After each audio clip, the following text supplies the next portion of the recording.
Une chambre désordonnée reflète plus que ce que l'on voit à première vue. Ce n'est pas seulement de la poussière et des objets hors de leur place, c'est aussi le poids de ce qui s'est accumulé, les choses qui n'ont jamais été utilisées, les souvenirs qui ne servent plus et le manque d'espace pour le nouveau. C'est aussi la vie quand elle est remplie de charges émotionnelles, de mauvaises habitudes et de promesses qui n'ont jamais été tenues. Il est difficile d'avancer, de respirer et même de perdre la clarté pour décider où aller.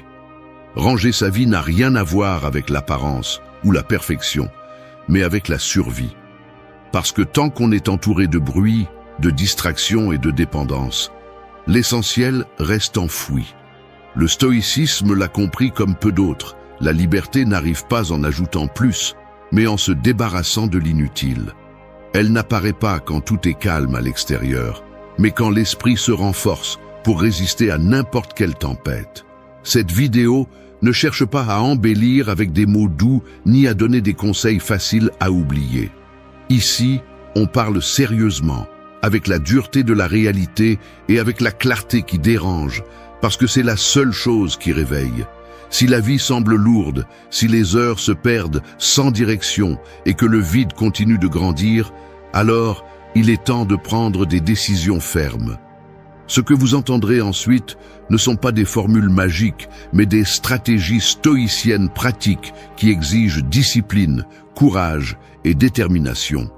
Des stratégies qui, si elles sont appliquées avec conviction, ordonneront l'esprit, libéreront le cœur et rendront le contrôle de votre chemin.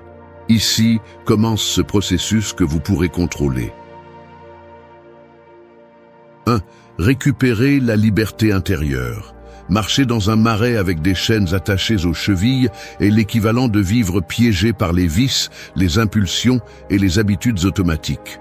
Chaque pas devient lent, épuisant, et même si la sortie est proche, on n'avance jamais parce que ce que l'on traîne pèse plus que la volonté de sortir. C'est la réalité de beaucoup de personnes qui croient être libres, mais qui sont en réalité prisonnières de ce qu'elles répètent sans réfléchir. Parler de liberté intérieure n'est pas un discours philosophique qui reste dans les livres, c'est un appel à couper ces chaînes invisibles qui déterminent chaque décision et chaque échec. Les stoïciens comprenaient que la véritable esclavage n'était pas celui imposé par les autres, mais celui que l'on accepte soi-même en cédant sa volonté aux désirs et aux impulsions. Aujourd'hui, cet esclavage se déguise en addiction au téléphone, à la consommation excessive, aux besoins d'approbation ou aux petits plaisirs qui semblent inoffensifs, mais qui minent peu à peu la discipline. Chaque fois qu'un acte automatique est répété, sans se demander s'il apporte ou détruit, on cède un peu plus de contrôle à quelque chose d'externe. Le problème n'est pas de profiter, mais de dépendre. Et la dépendance transforme toujours en esclave. Récupérer la liberté intérieure commence par l'acte de s'arrêter et d'observer avec honnêteté. Quelle habitude te gouverne?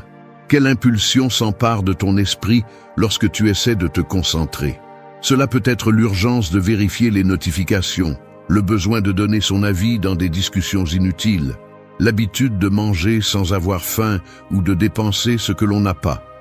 Tous ces gestes répétés s'accumulent jusqu'à modeler un style de vie qui éloigne du but. Les stoïciens enseignaient que se maîtriser soi-même est le plus grand des pouvoirs et que sans cette conquête personnelle, il n'y a pas d'ordre ni de clarté possible. Le contrôle se récupère en affrontant de front ce qui gouverne dans l'ombre. Il ne suffit pas de le reconnaître, il faut le couper avec fermeté. Cela signifie remplacer les impulsions par des décisions conscientes. Si la main va seule vers l'écran, arrête-toi, respire et choisis une autre action. Si la routine te pousse à faire les mêmes erreurs, romps le schéma avec un changement immédiat. N'attends pas de te sentir prêt, car le confort ne sera jamais un allié dans ce processus. Le stoïcisme enseigne que la discipline ne se discute pas, elle s'exerce. Chaque jour est un entraînement où l'on décide si l'on sera maître de soi-même ou si l'on cédera le contrôle à des caprices. Récupérer la liberté intérieure implique aussi d'accepter l'inconfort. Il ne s'agit pas de chercher la souffrance, mais de comprendre que l'effort et la résistance font partie de la construction du caractère. Celui qui apprend à résister à la tentation aujourd'hui sera capable de supporter de plus grandes épreuves demain sans se briser. L'esprit a besoin de se renforcer tout comme un muscle, et cela nécessite de la constance. Chaque petit acte d'autocontrôle est une victoire silencieuse qui, additionnée, construit la véritable indépendance. La liberté dont parlent les stoïciens n'est pas de faire ce que l'on veut sans mesure, mais d'avoir la capacité de choisir ce qui est juste, même quand c'est difficile. C'est se lever tôt quand la paresse crie le contraire. C'est garder son calme quand la colère pousse à perdre le contrôle. C'est choisir le silence quand la langue veut déchaîner du venin. C'est renoncer à la facilité pour conquérir l'essentiel. C'est être libre, car personne qui dépend d'une impulsion peut dire qu'il a le contrôle de sa vie. Si tu veux vraiment mettre de l'ordre, commence par récupérer cette liberté. 2. Lâcher ce qui n'apporte rien. Accumuler l'inutile est comme remplir un sac à dos avec des pierres que l'on n'utilisera jamais. Au début, on a l'impression que cela ne pèse pas tant que ça. Mais à chaque pas, le corps se courbe, la respiration devient courte et l'énergie est consommée à porter l'inutile plutôt qu'à avancer léger. La vie est pleine de ces pierres invisibles, des objets dont on n'a plus besoin mais que l'on garde par habitude. Des relations que l'on maintient par peur de lâcher prise, des émotions que l'on répète en silence, bien qu'elles ne construisent rien. Et le pire, c'est que la plupart des gens continuent à marcher avec ce poids, croyant que la fatigue et le manque de force sont normaux. Le stoïcisme est clair à ce sujet. Tu ne peux pas te concentrer sur ce qui compte si tu es toujours entouré de ce qui te gêne. Quand tu gardes ce qui n'ajoute rien, tu lui donnes de la place dans ton esprit, dans ton énergie et dans ton temps. Chaque chose que tu conserves sans raison devient un rappel constant que tu n'as pas encore appris à te détacher. L'accumulation n'occupe pas seulement des tiroirs et des étagères, elle remplit aussi la tête de bruit, car chaque objet, chaque lien forcé et chaque pensée inutile devient une ancre qui empêche d'avancer vers ce que tu désires vraiment. Lâcher prise ne signifie pas mépriser ce qui a eu de la valeur à un moment donné, cela signifie reconnaître qu'il a déjà rempli son rôle. Le livre que tu as déjà lu et qui ne fait que prendre la poussière, l'amitié qui a cessé de te nourrir il y a des années, la culpabilité que tu continues de porter bien que l'erreur soit dans le passé, tout cela est un fardeau inutile. S'accrocher à l'inutile, c'est comme essayer de ranimer quelque chose qui est déjà terminé. Et cette résistance à lâcher prise consomme plus d'énergie que l'acte même de laisser aller. Le stoïcien comprend que la clarté vient du vide, pas de la saturation. Ce n'est que lorsque l'espace intérieur est nettoyé que l'on peut voir clairement ce qui compte vraiment. Si l'esprit est plein de ressentiments, de conversations en suspens ou de souvenirs douloureux, il n'y aura pas de place pour de nouvelles expériences ou pour la paix. C'est pourquoi lâcher prise n'est pas une faiblesse, c'est un acte de force, car il exige de faire face à la peur de se retrouver sans rien et de découvrir que, en réalité, l'essentiel a toujours été là. Pratiquer le détachement au quotidien est un exercice de discipline. Commence par le plus simple. Examine ce que tu as dans ton environnement physique et demande-toi si tu l'utilises vraiment ou si tu le conserves par habitude. Fais de même avec ton cercle social. Identifie qui te fait grandir et qui ne fait que consommer ton énergie. Observe tes pensées, détecte celles qui se répètent encore et encore sans rien résoudre et décide de mettre fin à ce cycle. Chaque fois que tu élimines ce qui n'apporte rien, tu récupères de l'espace pour ce qui transforme vraiment. Le détachement ne signifie pas froideur ni indifférence. Il signifie apprendre à valoriser l'essentiel sans être lié à ce qui l'entoure. Un cœur plein de rancœur n'a pas de place pour la gratitude. Un esprit plein de distractions ne peut pas se concentrer sur ce qui est important. Une vie pleine de liens forcés n'ouvre pas la porte à des relations authentiques. Lâcher prise, c'est ouvrir la porte pour que vienne ce qui ajoute vraiment. Si tu veux vraiment mettre de l'ordre dans ta vie, apprends à ne porter que ce qui est nécessaire. Fais du détachement une pratique constante, car chaque jour, la société essaiera de te convaincre que tu as besoin de plus, que tu dois retenir, que perdre est synonyme d'échec. Mais en réalité, perdre ce qui n'ajoute rien est la plus grande victoire. Quand tu lâches prise, tu retrouves la légèreté. Et avec cette légèreté vient la clarté pour avancer sans peur, avec des pas fermes et une direction définie. C'est là la force d'apprendre à lâcher ce qui n'apporte rien. 3. Le pouvoir du pardon. Garder rancune est comme boire du poison en espérant que l'autre s'effondre. C'est un fardeau invisible qui s'installe sur le dos et qui, bien que non perceptible à première vue, consomme de la force, vole de l'énergie et déforme la façon dont on voit le monde. Le ressentiment transforme chaque souvenir en une blessure ouverte qui ne cicatrise jamais parce qu'on insiste à la gratter encore et encore. On pense que pardonner est un cadeau pour l'autre, mais en réalité, c'est une libération pour soi-même. Le stoïcisme comprend le pardon comme une stratégie de liberté. Il ne s'agit pas de justifier ce qui était mal, ni d'absoudre le coupable. Il s'agit de couper le lien toxique qui unit le cœur au passé. Tant que le ressentiment reste vivant, le présent est contaminé et l'avenir est limité. Chaque pensée de rancœur vole de l'espace qui pourrait être utilisé pour construire, apprendre et avancer. C'est comme traîner une ombre qui couvre chaque pas, empêchant de voir clairement où l'on va. Pardonner n'est pas oublier ni nier ce qui s'est passé. C'est le regarder en face, reconnaître le mal et choisir de ne plus le porter. Le stoïcien sait qu'il n'a pas de contrôle sur ce que les autres ont fait, mais il a le contrôle sur la façon dont il décide de réagir. Si quelqu'un te trahit, tu ne peux pas changer ce qui s'est passé, mais tu peux décider de ne pas être prisonnier de cette blessure pour le reste de ta vie.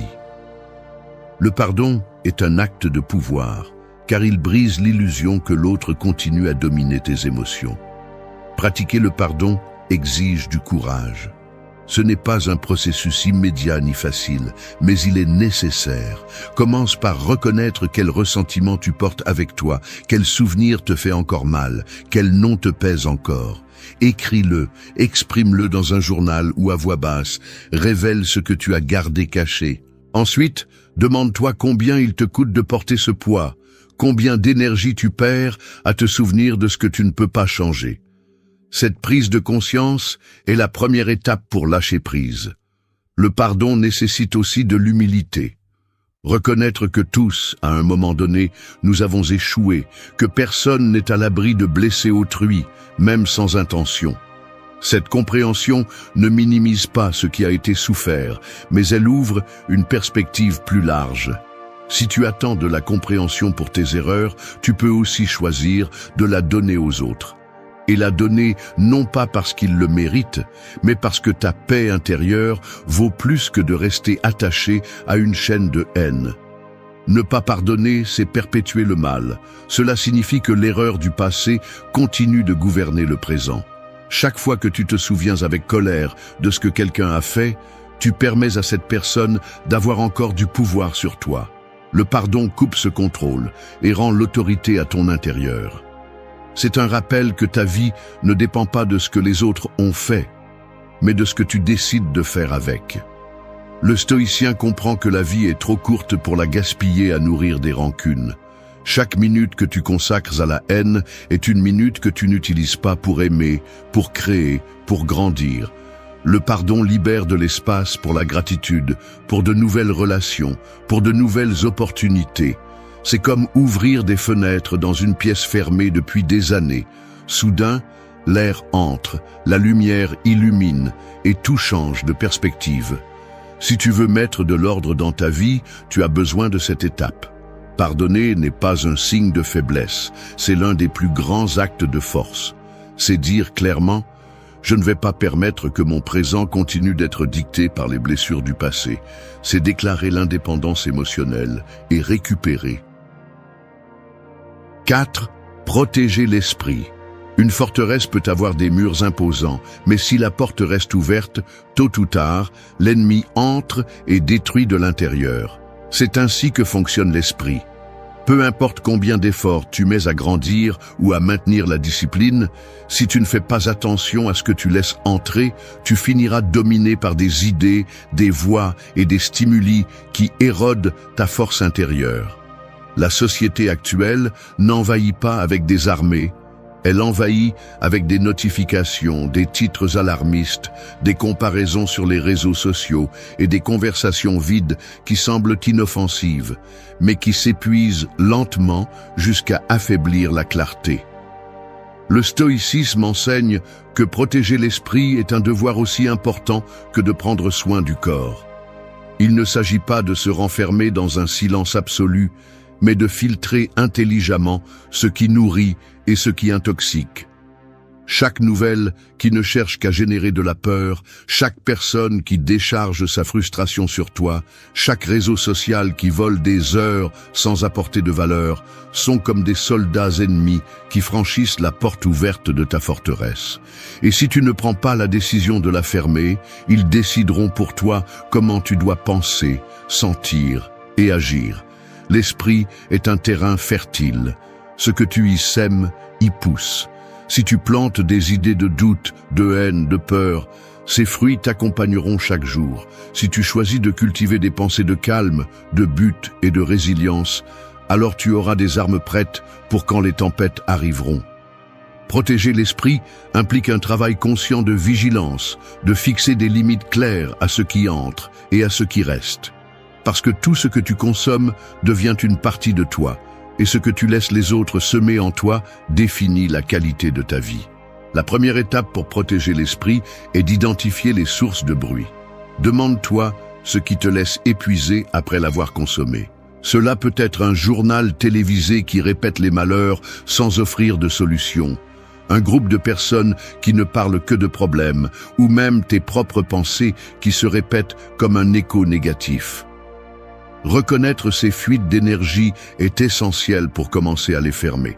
La clarté n'émerge pas sur un terrain contaminé, elle émerge lorsque la terre est nettoyée de tout ce qui empêche de grandir. La discipline stoïcienne propose de choisir ce qui renforce. Consacrer du temps à des lectures qui nourrissent, à des conversations qui ajoutent, à des moments de silence qui ordonnent le chaos interne. Tout ce qui brille n'est pas utile. Et tout ce qui divertit ne vaut pas la peine.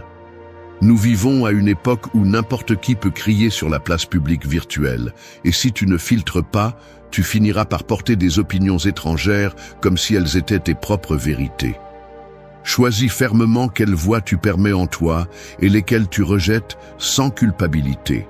Protéger l'esprit, c'est aussi apprendre à dire non.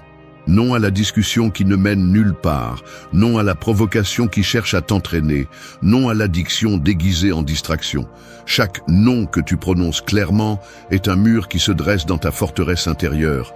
Et plus ces murs sont solides, plus il sera difficile pour l'extérieur de décider de ta paix. Le stoïcien ne cherche pas à échapper à la réalité, mais il ne se soumet pas non plus à elle comme un esclave. Il apprend à utiliser des filtres et comprend que prendre soin de l'esprit, c'est protéger la racine de toute action. Celui qui néglige son esprit perd la bataille avant de la commencer. Celui qui le protège conserve la capacité de choisir même au milieu du chaos. Et c'est là que réside la véritable liberté. Non pas dans le contrôle de ce qui se passe à l'extérieur, mais dans la décision ferme de ce qui est permis à l'intérieur. 5. Se concentrer sur l'essentiel. L'eau qui coule partout se disperse jusqu'à perdre sa force, mais lorsqu'elle s'écoule dans un lit solide, elle devient un courant irrésistible, capable de déplacer des montagnes. La vie fonctionne de la même manière. Celui qui disperse son attention dans 1000 directions finit par se fatiguer et se vider, tandis que celui qui concentre son énergie sur ce qui compte vraiment trouve de la clarté, de l'avancement et du sens. La plupart des gens ne sont pas en échec par manque de talent, mais parce qu'ils confondent l'urgent avec l'important et finissent par dépenser leur énergie dans des choses qui ne laissent jamais de traces. Le stoïcisme insiste sur une vérité inconfortable. La vie devient désordonnée lorsque l'on essaie de plaire à tout le monde, lorsque l'on accepte chaque engagement sans réfléchir, lorsque l'on dit oui par peur de déranger. La conséquence est une routine saturée, un calendrier qui étouffe et un esprit qui ne distingue pas entre ce qui construit et ce qui détruit. La racine du désordre réside dans l'incapacité de filtrer, de choisir, de couper l'inutile sans culpabilité. Ordonner signifie prioriser, et prioriser exige du courage pour fermer la porte à ce qui ne mène à rien. Se demander ce qui est essentiel est le début de toute clarté. Posez-vous la question crûment. Quelles activités vous rapprochent vraiment de la vie que vous désirez? Quelles relations renforcent et lesquelles vous épuisent? Quelles conversations construisent et lesquelles drainent simplement votre énergie? La sincérité dans ces réponses est ce qui fait la différence entre vivre concentré ou vivre perdu dans les distractions. Celui qui ne définit pas les priorités devient l'esclave des demandes des autres, donnant ses heures à l'étranger, tandis que ses propres rêves pourrissent en attente. Se concentrer implique d'apprendre à dire non sans peur. Non aux demandes qui volent votre temps. Non à la comparaison qui vous freine, non à l'obligation déguisée en engagement. Chaque non que vous prononcez est une déclaration de liberté, et chaque oui que vous réservez pour l'essentiel est un pas vers la vie que vous voulez construire. Lorsque vous concentrez votre énergie sur quelques actions profondes, la dispersion disparaît et avec elle s'en va la fatigue inutile. Elle est remplacée par une force dirigée, propre, capable de transformer en résultats réels ce qui n'était auparavant que des tentatives dispersées. Le stoïcien sait que le temps est la ressource la plus précieuse et que le gaspiller est la façon la plus silencieuse de ruiner sa vie. Se souvenir de la mort, comme il le conseillait, n'est pas un exercice morbide, c'est une alarme constante qui dit « Ne dépensez pas tout dans le trivial, car chaque jour compte ». La conscience de la brièveté de la vie oblige à couper avec le superflu, avec le besoin de paraître, avec l'urgence de prouver. Ce qui compte vraiment n'a pas besoin de bruit, il se reconnaît en silence et se cultive avec constance. Pour l'appliquer, commencez par un exercice simple. Écrivez chaque matin 3 choses qui méritent vraiment votre énergie et engagez-vous à les faire avant d'ouvrir la porte à toute distraction. Examinez à quoi vous consacrez vos heures et éliminez ce qui ne porte pas de fruits. Comprenez la différence entre bouger sans arrêt et avancer avec direction, car ce n'est pas la même chose. Il y a ceux qui passent la journée à courir après des tâches inutiles, et il y a ceux qui, avec quelques actions conscientes, changent leur destin. Se concentrer sur l'essentiel est ce qui donne de l'ordre à la vie. Il ne s'agit pas de faire plus, mais de faire ce qui est juste avec toute votre force. Lorsque vous choisissez ce qui a de la valeur et que vous rejetez le reste, vous retrouvez la clarté, la paix et le but. C'est la stratégie stoïcienne qui fait la différence. 6. Nettoyer l'esprit quotidiennement. Un bureau plein de papier, de tasses vides et de poussière accumulée finit par devenir un espace impossible pour se concentrer. Même si tu veux travailler, chaque chose hors de place interrompt et disperse. C'est ainsi que fonctionne l'esprit lorsqu'il se remplit de pensées en suspens, de tensions non résolues et de préoccupations qui se répètent sans cesse. On essaie d'avancer, mais le bruit interne ne le permet pas, parce que rien n'est en ordre. La clarté mentale ne s'obtient pas en attendant qu'un jour tout se calme, elle se construit avec une habitude consciente. Nettoyer quotidiennement ce qui est superflu. Le stoïcisme ne parlait pas d'accumuler des victoires, mais de garder l'esprit préparé. Un esprit plein de déchets émotionnels est comme une rivière polluée. Il perd sa pureté et finit par entraîner le pire de lui-même dans chaque coin. C'est pourquoi les stoïciens insistaient sur la pratique de la réflexion quotidienne, sur l'examen de ce qui a été vécu, sur le lâcher-prise de ce qui ne dépend pas de soi, et sur le maintien du calme face à l'inévitable. Le nettoyage n'est pas un événement isolé, c'est un processus constant, car chaque jour apporte de nouvelles charges qui, si elles ne sont pas lâchées, deviennent un poids inutile. Nettoyer l'esprit implique de revoir ce que l'on pense avec la même discipline que l'on vérifie l'hygiène personnelle. Tout comme on ne conçoit pas de passer des semaines sans se baigner, on ne devrait pas accepter d'accumuler des pensées nuisibles sans les examiner. La rancune, l'inquiétude pour l'avenir, la culpabilité pour ce qui ne peut plus être changé, tout cela est de la saleté mentale qui s'accumule jusqu'à bloquer l'énergie. Le véritable ordre commence de l'intérieur et celui qui veut avancer a besoin d'un espace intérieur dégagé. Il existe des pratiques simples qui sont puissantes si elles sont appliquées avec constance. Écrire dans un journal à la fin de la journée permet de libérer ce que tu ne veux pas garder en mémoire. Méditer quelques minutes en silence nettoie le bruit et ramène au présent. Respirer calmement en période de tension ouvre une fissure dans le tourbillon de pensée. Aucune de ces actions n'élimine les problèmes, mais toutes évitent qu'ils ne deviennent un chaos en toi. L'esprit a besoin de ces rituels, comme le corps a besoin de repos, car sans eux, il s'use plus rapidement qu'il ne peut se rétablir. Le nettoyage mental exige également une vigilance. Demande-toi quelles choses tu portes inutilement dans ta journée. Est-ce vraiment la peine de penser 10 fois à cette dispute? Est-ce utile de tourner en rond sur une erreur qui est déjà passée? Qu'y a-t-il à gagner à se souvenir de ce qui te fait mal si tu n'es pas prêt à le transformer? Ces questions ne cherchent pas à nier les émotions. Elles cherchent à les ordonner, à les mettre à leur place et à éviter qu'elles n'envahissent chaque espace de ton intérieur. Le stoïcien ne réprime pas, mais il ne se laisse pas non plus emporter. Il observe, reconnaît et décide ensuite de lâcher prise. Un esprit propre devient un terrain fertile pour la clarté et l'action. Lorsque tu n'es pas lié à la tension d'hier ni à l'anxiété de demain, tu peux répondre calmement à ce qui se passe aujourd'hui. C'est vivre avec présence, et cette présence est celle qui permet de prendre de meilleures décisions. Celui qui porte trop ne voit pas clairement, mais celui qui nettoie quotidiennement conserve la capacité de distinguer ce qui importe de ce qui est superflu. Si tu veux mettre de l'ordre dans ta vie, n'attends pas qu'un coup de chance ou un jour parfait arrive pour commencer. Commence par libérer ton esprit de tout ce dont tu n'as plus besoin. Fais de l'habitude de nettoyer un rituel indispensable, comme te laver les mains ou te reposer en dormant, parce que seul celui qui prend soin de ce qu'il pense a la force. 7. Se reconnecter avec la nature et la simplicité. Un arbre n'a pas besoin de décoration pour être majestueux.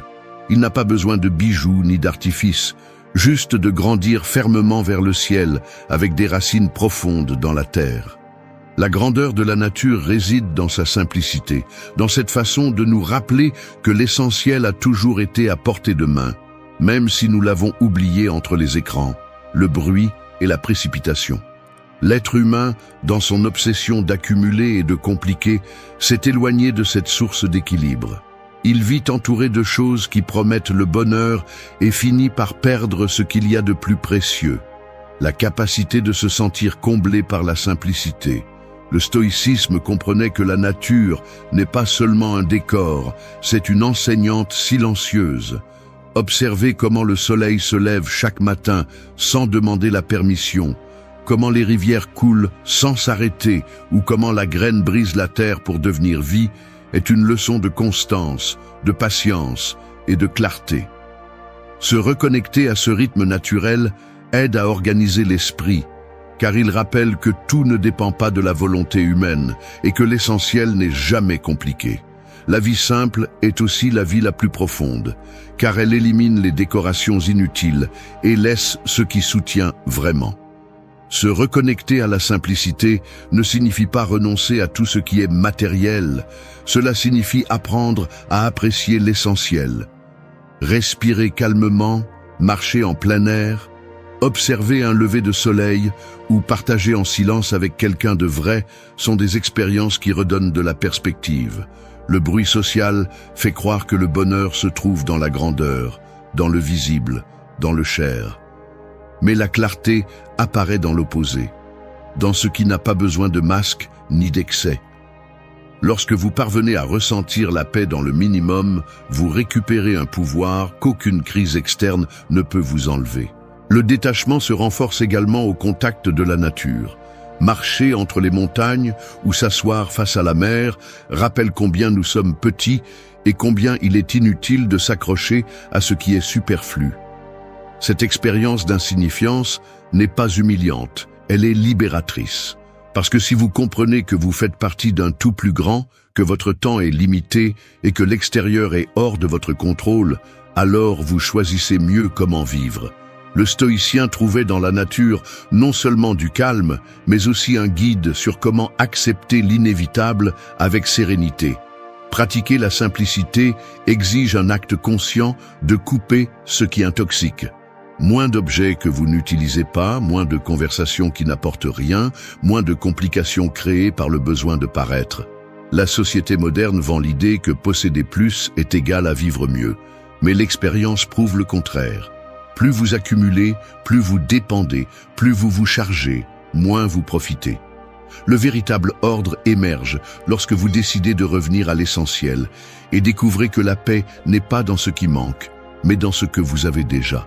La reconnexion avec la simplicité peut aussi devenir un rituel quotidien.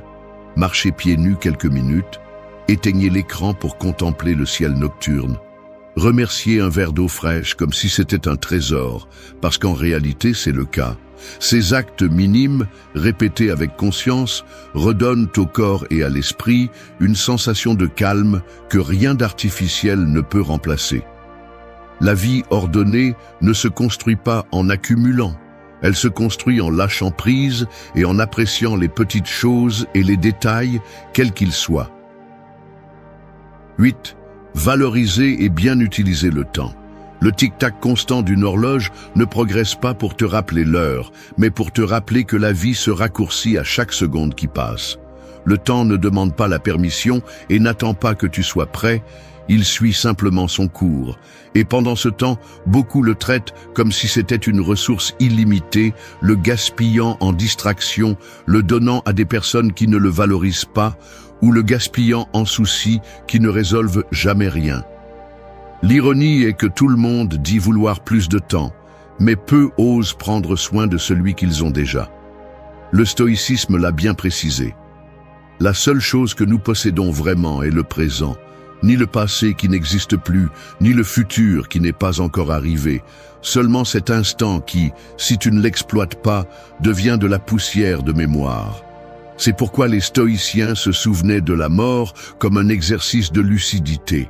Non pas pour vivre dans la peur, mais pour comprendre que la vie est finie et que perdre du temps sur ce qui n'a pas d'importance est une forme silencieuse de suicide. Chaque jour que tu donnes au bruit, à l'inutile, à ce qui ne construit pas, est un jour que tu ne récupéreras jamais. Valoriser le temps signifie auditer comment tu l'utilises. Pose-toi la question gênante. Combien de ton temps est consacré à ce qui transforme vraiment ta vie et combien à ce qui te divertit simplement? La réponse est souvent dérangeante, car elle montre que la plupart des gens consacrent des heures entières à des écrans, à des conversations sans but, à des tâches qui pourraient être éliminées sans que rien ne se passe. Organiser sa vie exige de couper ces vols invisibles. Le temps n'est pas un luxe, c'est l'essence de ce que tu es.